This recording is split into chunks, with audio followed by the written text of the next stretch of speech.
सभी भक्तों को जय श्री राम। मैं विपिन शास्त्री, श्री दुर्गा माता मंदिर, आशियाना कॉलोनी, लुधियाना, पंजाब। गुरु विपिन शास्त्री चैनल के माध्यम से आप सभी भक्तों के बीच में वैशाख महात्म कथा लेकर उपस्थित हो रहा हूँ। हम अपने गुरु महाराज इष्ट देव का ध्यान करते हैं। मंगलम भगवान विष्णु, मंगलम गरुड़ध्वजा, मंगलम पुंडरीकाक्षं, मंगलाय तनो हरि। 28वां अध्याय। प्राचीन समय में राजा बलि और इंद्र में घोर युद्ध हुआ। इंद्र बलि को जीत फिर पृथ्वी पर उतथ्य ऋषि के आश्रम में गया।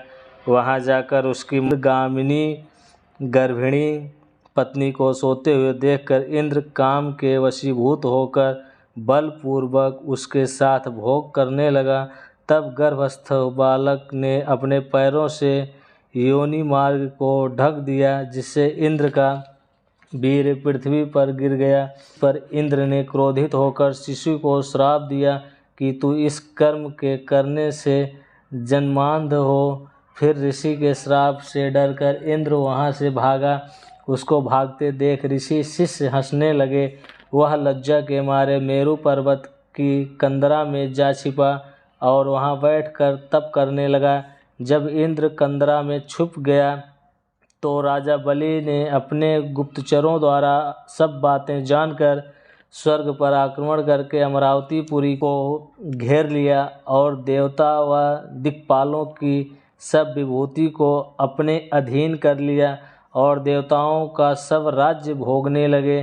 तब अग्नि आदि सब देवता दैत्यों से दुखी होकर बृहस्पति जी के पास गए और उनको सब वृतांत सुनाया और कहा कि राजा, बिना हम सब देवता अनाथ हो गए हैं, सो आप विचारिए कि स्वर्ग के राजा इंद्र कहाँ गए और कब आएंगे। तब देवगुरु बृहस्पति जी ने इंद्र का रसातल में बलि को जीत उतथ्य के आश्रम में जाना और ऋषि पत्नी के साथ बलपूर्वक भोग करना एवं शिष्यों से अपमानित होकर कंदरा में छुप जाने का समस्त वृत्तांत देवताओं को सुनाया और कहा कि अब इंद्र सूची के सहित कहीं पर गुफा में घुसा हुआ है और अपने किए हुए कर्म पर पश्चाताप कर रहा है।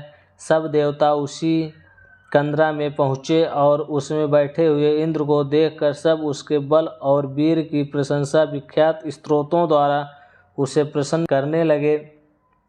सब देवता कहने लगे कि हे देवताओं के स्वामी, आपके बिना दैत्यों ने हमें बड़ा क्लेश दिया है।